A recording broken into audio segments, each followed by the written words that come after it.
Good morning, and thanks for joining us. Today, Dr. Walensky will provide an update on Omicron and the state of the pandemic, and Dr. Fauci will discuss the latest research on development of pan-coronavirus vaccines. First, I'll provide a brief operational update. We have more tools widely available for the American people than ever before. Vaccines and booster shots, convenient testing options, free high-quality masks, and effective treatments. We remain laser-focused on deploying these tools to help protect people and to keep schools and businesses open. Vaccines remain our single most powerful tool. And just this week, we hit important milestones. 70% of eligible seniors, those most at risk and most vulnerable, have now gotten their booster shot, and half of all eligible adults are now boosted. This is significant progress. As the doctors and data have made crystal clear, vaccinations and boosters provide the best protection. And so we keep driving more progress with millions of shots going into arms each week. In addition to driving vaccination progress here at home, the U.S. continues to lead the effort to help vaccinate the world. At President Biden's direction, we're donating 1.2 billion vaccine doses, the largest commitment in the world. And today we will hit a major milestone in our global effort. 400 million vaccine doses shipped to 112 countries. 400 million doses shipped for free with no strings attached. To put America's leadership into perspective, we have shipped 4 times more free doses to the world than any other country. Our tools are working, even in the face of a highly transmissible variant. And we continue to move toward a time when COVID won't disrupt our daily lives, a time when COVID is no longer a crisis, but rather something we protect against and treat. With that, over to Dr. Walensky. Dr. Walensky? Thank you, Jeff. Good morning, everyone. I'd like to start by walking you through today's data. The current 7-day daily average of cases is about 692,400 cases per day, a decrease of about 6% over the previous week. The 7-day average of hospital admissions is about 19,800 per day, a decrease of about 8% over the prior week. And the 7-day average daily deaths are about 2,200 per day, which is an increase of about 21% over the previous week. Yesterday, CDC released a new report that details the severity of Omicron in comparison to other variants. Similar to our prior report, these data demonstrate that COVID-19 disease severity appears to be lower with the Omicron variant than with prior variants. On this slide, you can see relative rates of cases, shown in purple, hospital admissions, shown in orange, and COVID-19 related deaths, shown in blue. This figure compares these outcomes during the 3 periods of high COVID-19 transmission. The peak last winter is shown in the green shaded section, when vaccination rates were low and cases, hospitalizations, and deaths were high. The peak during the summer months was when the Delta variant was dominant, is in yellow shaded area, when nearly 50% of the country had been vaccinated with a primary series. And the third shaded section in orange represents the past month, when cases dramatically increased due to the Omicron variant. Right now, nearly 64% of the country has received a primary series, and about 50% of eligible people over 18 are boosted. When you look at the Delta period and last winter, as cases increased, hospitalizations and deaths increased in a similar pattern. Strikingly, when we compare the past month, when Omicron was the predominant variant, we see a clear separation between cases, hospital admissions, and deaths. And while cases have dramatically increased and are 5 times higher than they were during the Delta wave, hospitalizations have not increased at the same rate, and deaths remain low in comparison to the case counts. When looking across these 3 periods, though, of high transmission in the pandemic, you can see that while the number of hospitalizations is higher now than we have ever previously seen, the ratio of hospitalizations to cases remains lower than prior peaks. When we look at other disease severity indicators measured among people who are hospitalized with COVID-19, such as hospital length of stay, ICU admissions, and deaths, these indicators are lower with Omicron than during previous periods of high transmission. And this is likely attributable to 2 key factors. First, many people in our country have some level of immunity from vaccination and boosters or from previous infection. And second, it's likely that Omicron is less severe than prior variants. Although it's encouraging that Omicron appears to be causing less severe disease, it's important to remember that we are still facing a high overall burden of disease. Hospitalizations have rapidly increased in a short amount of time, putting a strain on many local health systems. Importantly, milder does not mean mild, and we cannot look past the strain on our health systems and substantial number of deaths, nearly 2,200 a day, as a result of the extremely transmissible Omicron variant. Please remember the importance of our prevention measures, including vaccination and boosters. Last week, I highlighted 3 publications that described the effectiveness of booster doses in protecting against the Omicron variant. It is of critical importance that people remain up to date on CDC's recommended COVID-19 vaccinations. It's vital that we all remain vigilant in the face of this virus. I know many people are tired, but many of our hospitals are still struggling beyond capacity. It's been a long 2 years. However, please now do your part to lean into this current moment. Now is the time to do what we know works: wear a mask, get vaccinated, and get boosted. Thank you. I'll now turn it over to Dr. Fauci. Thank you very much, Dr. Walensky. I'd like to spend the next few minutes talking about our plans for the future and our current activities on the development of a universal coronavirus vaccine. First slide, please. A little bit over a month ago, my NIH colleagues and I wrote a perspective in the New England Journal of Medicine talking about the urgent need of a universal coronavirus vaccine. The reason we did this perspective was to bring to the attention of the public, next slide, the fact that in reality, over the past 20 years, since 2002, we've had 3 coronavirus major disease outbreaks: SARS, MERS, and COVID-19, which we are currently experiencing. However, since September of 2020, there have been 5 SARS-CoV-2 variants of concern: Alpha, Beta, Gamma, Delta, and now the current Omicron.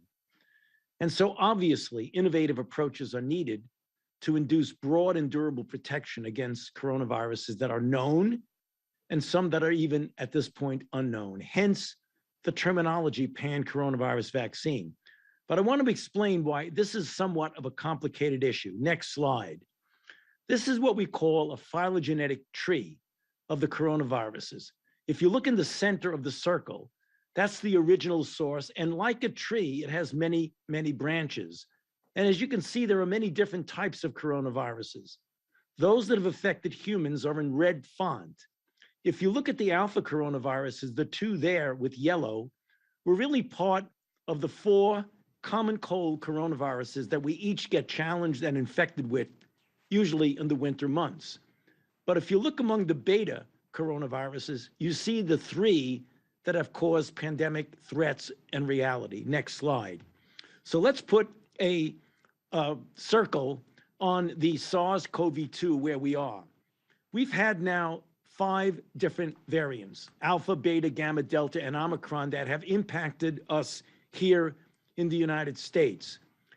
Also, if you go to the next slide, you see that there's a good relationship, next slide please, between the SARS-CoV-1 and CoV-2. They are both what we call subecoviruses, which are a subset of the beta coronaviruses. The reason I say this is that looking at the entirety of the coronavirus phylogenetic tree, it would be unreasonable to think we're going to get a pan-coronavirus for all of them.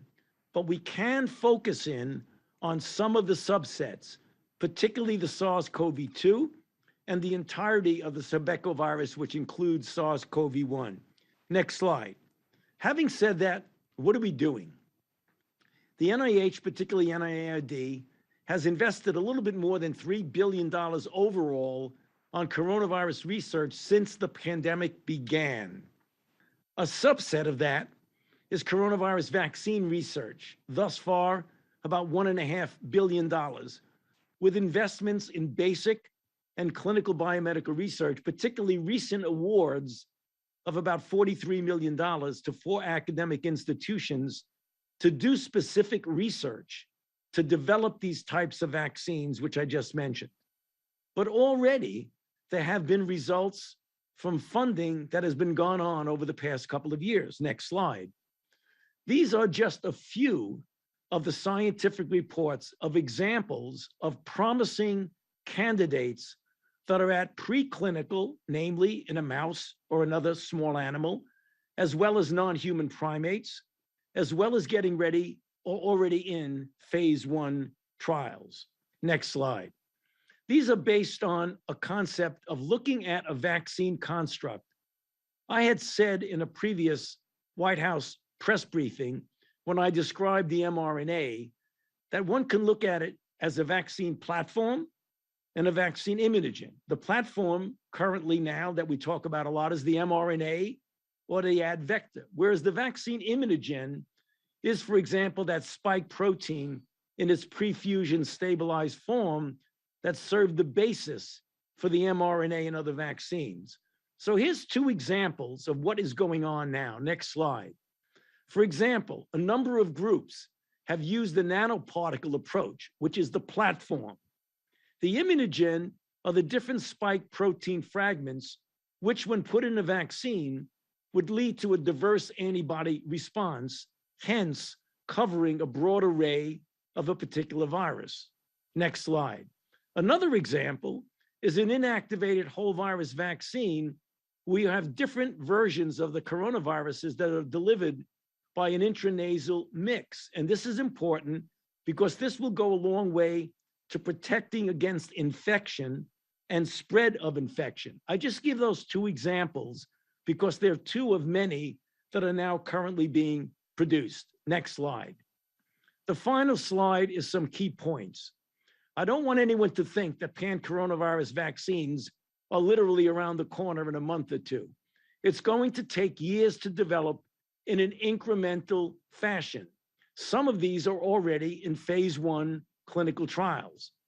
Don't forget, however, that our current vaccine regimens do provide strong protection, particularly when used with a booster against severe coronavirus disease and death. So do not wait to receive your primary vaccine regimen. And if you are vaccinated, please get your booster if you are eligible. Back to you, Jeff. Thanks, doctors. With that, let's open it up for some questions. Kevin? Thanks, Jeff. First question, let's go to Nate Wexel at The Hill. Hi, thanks for taking my question. Wondering about tests. Is there any effort underway at the administration to get Medicare to cover some of these tests, reimbursement like private insurance is doing right now? Thanks for the question. Yes, on Medicare, the program, as you know, already covers lab-based tests, and CMS over at HHS is exploring the best way to provide more testing options to Medicare beneficiaries. I want to emphasize that currently Medicare beneficiaries can get free tests. There are 20,000 free testing sites around the country, including at over 10,000 local pharmacies and other local convenient locations. HHS is actually providing 50 million free tests, free at-home tests, to community health centers and Medicare certified health clinics. And as you know, the website is up and running for free tests for all Americans. So yes, the answer to your question is the program already does cover lab tests, and I mentioned the other convenient places for Medicare beneficiaries to get tested, and CMS is exploring the best way to provide more testing options to Medicare beneficiaries. Next question. Let's go to Victoria Knight at Kaiser Health. Hey, thanks, Kevin. Thanks for taking my question. So a couple of questions about the specifics of the N95 mask distribution program. So when are these masks going to arrive in the community health centers? How many of the 400 million from the Strategic National Stockpile are going to community health centers? And then why are these masks not being shipped directly in the mail with the rapid test kits that are being sent in the mail via the U.S. Postal Service? Good, thank you. So last Wednesday, a week ago, we launched the program to make 400 million N95 masks available. This is the largest deployment of PPE, personal protective equipment, in U.S. history. We just determined that the fastest way to get masks out was through the channels that we use for vaccines, including community health centers and local pharmacies. We've already shipped masks out, and we're beginning to see people pick up these high-quality masks at locations across the country. They came online at several locations across the country through retailers like Hy-Vee, Walmart, and Meijer last Friday, so just 48 hours after we announced the program. So the program's off to a very fast start. I think the decision to use those channels to get masks out immediately is the right decision. Across the next couple of weeks, the program will hit full strength, so Americans will be able to pick up free masks, as I said earlier, at tens of thousands of convenient sites, including, as you mentioned, community health centers around the country and local pharmacies. Next question. Let's go to Tamara Keith at NPR. Thank you for taking the question. At the top of the briefing, you talked about moving to a place where COVID won't disrupt our lives and it won't be a crisis. And I wanted to get you to tease out that messaging a little bit more. What does that look like? How do we get there? And relatedly, what's the status of delivery of the antiviral pills from Pfizer? How soon are you expecting to have those tens of millions of pills? Okay, why don't I have Dr. Fauci start on the first, and then I will talk about the delivery of the Pfizer pills. Dr. Fauci? Yeah, thank you very much for that question. Yes, well, people ask that all the time. What is an acceptable situation with regard to SARS-CoV-2 and COVID-19, and in this case, Omicron, that we are willing to live with in the sense of not having it disrupt our lives? Well, first of all, the important point to make is that we are not there right now. As Dr. Walensky said, when you have over 2,000 deaths, 150,000 hospitalizations, and you have people who are now getting infected to the tune of somewhere around 700,000 a day, we're not there yet. Where we want to be is that sufficient control, and control we mean not eradication like we did with smallpox, that's unreasonable, not necessarily elimination like we've done with polio and with measles by mass vaccination campaigns, but a level of control that does not disrupt us in society, does not dominate our lives, does not prevent us to do the things that we generally do under normal existence. That would be a level of infection, but more importantly, concentrating on the severity of disease, hospitalizations and deaths that fall within the category of what we generally accept. We don't like it, but we accept it with other respiratory viruses, RSV, paraflu, and even influenza. And if the degree of immunity in the general community population, either through infection plus boosting, either vaccine plus boosting, or just vaccine alone, those are the things that will hopefully get us to the point when we have antivirals to be able to treat people who are at high risk, that we no longer are in a situation of threat to our equanimity, threat to our economy, the threat to allow us to live a normal life.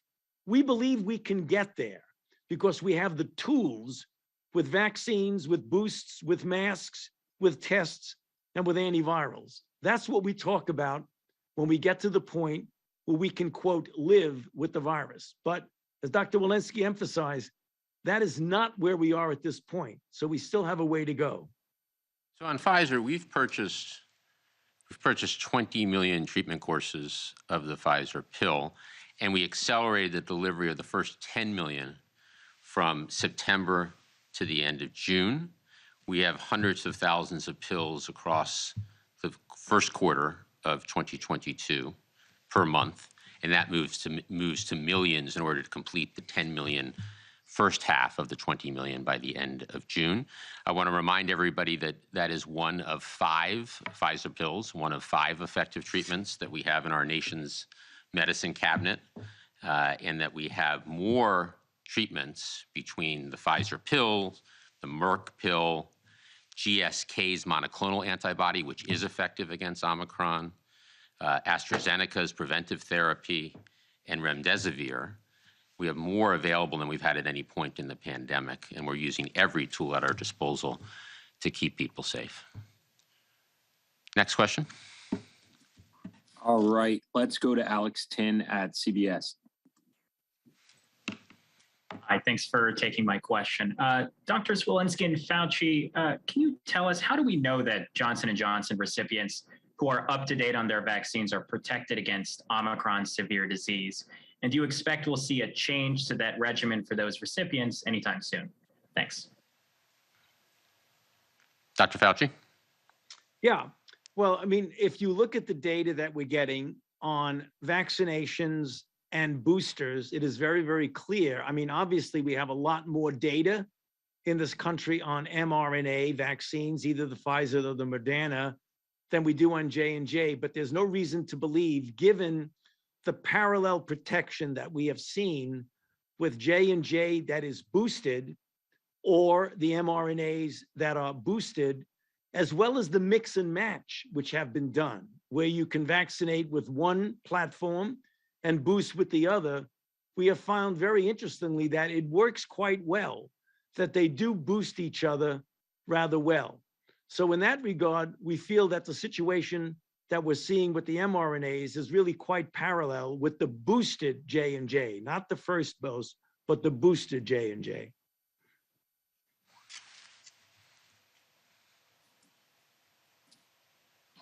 All right, next, let's go to Cheyenne Haslett at ABC. Thanks, guys. For Dr. Fauci, I had a question for you. If you could talk a little bit about this next age group waiting for vaccines, kids 4 and younger. Any updates on when we will hear from Pfizer on data? I think you talked about that coming in the next month or so. And if you could clarify if this will be for a 2-dose or a 3-dose vaccine, which is expected to be sufficient. And then on Paxlovid, do you think the rollout to patients is going well, or are there things the government could be doing to make it easier to obtain? Well, I'll answer the first question and then turf to Jeff to answer the second question. With regard to the clinical trials that are being done in children from 6 months to 24 months and from 24 months through 4 years, as you probably know, the original data that was done was determine if the doses that were given to those children reached what we call non-inferiority with a more adult or adolescent population. And the original data that was put forth, it looked like the dose and the regimen for the children who were 6 months to 24 months worked well, but it turned out that the other dose, namely the other group from 24 months to 4 years, did not yet reach the level of non-inferiority. So the studies are continued. It looks like it will be a 3-dose regimen. I don't think we can predict when we will see an EUA with that, because the company is still putting the data before the FDA, and I certainly don't want to get ahead of the FDA because I'm not privy to the data, and even if I were, I wouldn't want to anticipate what the FDA would do. I think we just need to be patient and know one thing for sure, that that's why the system works, because the FDA is very scrupulous in their ability and in their effort to make sure that before something gets approved for people at any age, including and especially children, because of the special vulnerability of the children, that when these vaccines become available for children at those age, we can be certain that they will be safe and that they will be effective. Bottom line, I can't give you a timetable on that. We'll just have to wait and see. So on the pills distribution, first of all, the FDA and NIH have provided guidelines on which patients should be eligible first for those pills. And then 85% of the pills have been distributed to the states, the same way we distribute vaccines, for them to then put the pills in the most important places within their states at local hospitals and health systems and other caregivers. And 15% is going directly to community health centers around the country, so that we're making sure that we're reaching those who are harder to reach in more vulnerable locations, and that our response is fair and equitable. I think it's important to note that as soon as we get monoclonal treatments or pills, we distribute them out to the states so that they can get to patients as quickly as possible. Next question. Let's go to Josh Wingrove at Bloomberg. Hi there. Thank you very much. Jeff, you said last week you might have an update this week on how many orders have been placed for those tests. I'm wondering if you perhaps have that. And for Drs. Fauci and Walensky, I was hoping twofold. Number one, do you know why we're seeing the cases fall as much as we are, as quickly as we are, particularly in these big urban settings? Is it that we assume everyone was, or many people were more or less exposed and it's running out of people to expose to, or did people just clamp down on their behavior? And forgive me for adding on, last night, Tucker Carlson's show advised viewers to stop using mRNA shots entirely. And I wondered if you wanted to respond to that. That show, of course, has a pretty significant viewership, and that's a message that was sent out last night. Thank you. Okay, Josh, I think that was three questions. Let me go first. And as we said last week, we will have an initial report on orders by the end of this week, so that will be coming. We've seen strong demand, and the website has worked very well, taking in orders quickly and efficiently. Importantly, already tens of millions of tests have gone out the door and are arriving, and many have arrived at people's mailboxes and doors. So we look forward to getting more and more Americans free tests directly at their doorstep in the days and weeks ahead. Dr. Walensky, do you want to take the second question on the steepness of the decline? And then Dr. Fauci, if you want to make any comments on mRNA vaccines. Happy to. Thanks, Josh. So, the shape of the increase, the slope of the increase, and the steepness of decline is what has been mirrored in other countries as well. South Africa and UK have seen similar trends.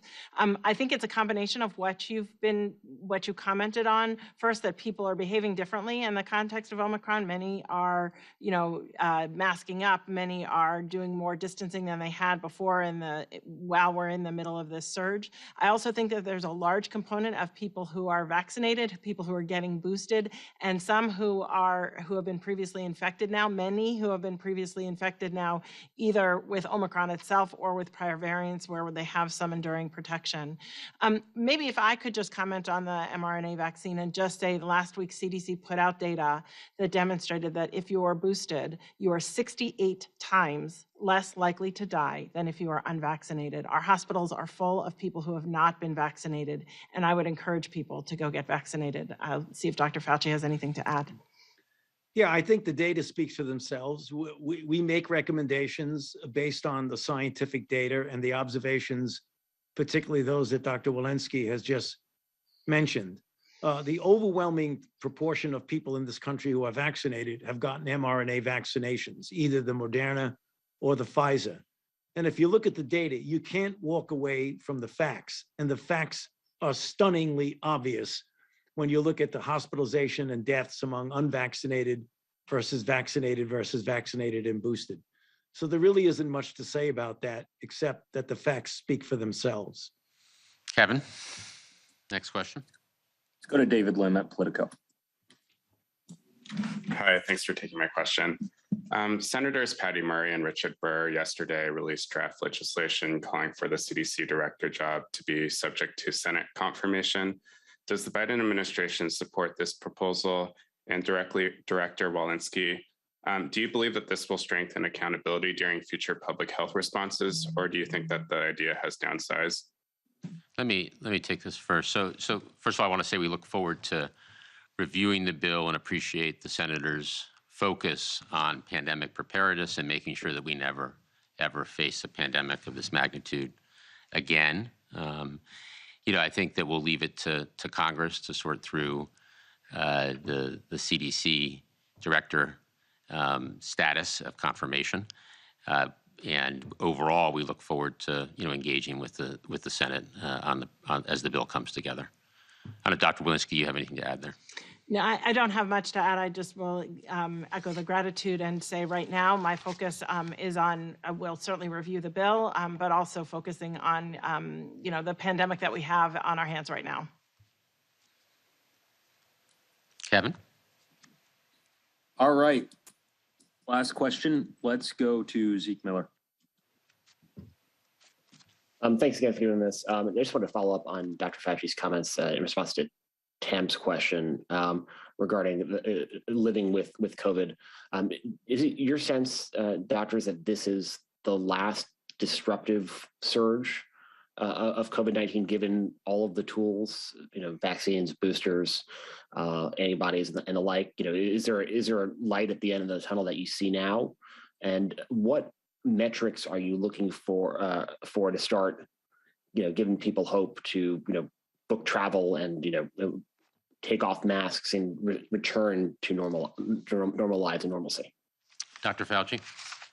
Yeah, well, Zeke, we tend to explain it in the terms of a best case scenario and a worst case scenario. We all are hoping for, and I believe we likely would get more towards a best than a worst case scenario, but we don't know. You've got to be prepared for the worst, but anticipate and look at the data as it's evolving and what the best case scenario. And it really relates, just to very briefly reiterate what I said before, where if you get enough protection from either infection plus boost or infection plus boost again, or vaccination with boosting, hopefully, because we know how important boosting is, that you will get a level of protection in the community that even if you get another variant, that you will not see a surge associated with that variant, but you'll have enough background immunity to protect against it. The level that we want to so-called accept living with it is what I mentioned in answer to a previous question. We want to make it low enough so that it doesn't disrupt our capability to function in society in a relatively normal way. We do that with other respiratory viruses. We know that we get RSV, particularly against vulnerable, the elderly and children. We get parainfluenza. We get influenza. These are important. We try our best to contain them, but they don't disrupt us with regard to challenging our hospital system, with regard to challenging the entire healthcare delivery system. That's where we want to be, and I believe that we will get there, hopefully sooner rather than later. But as I say that, I say we still will always be prepared for the possibility that there may be a variant that will make that timetable turn around. And so that's the reason why we're doing all of the things that we're doing, including my presentation a little bit ago about a pan-coronavirus vaccine. Thank you. Yeah, I would just add to what Dr. Fauci said, it's stark contrast to where we were a year ago. We now have the tools to protect ourselves, our communities, our schools, and our businesses, the vaccines, the boosters, the tests, the masks, the treatment. That makes this response so different, and our situation in our country so different than it was a year ago. And going forward, as Dr. Fauci said, we'll continue to have those tools and we'll continue to innovate to ensure that we protect people and we can begin to be on our path to managing this virus so that it's no longer a crisis, but something that we protect against and treat. Thank you for today's briefing. Look forward to the next one.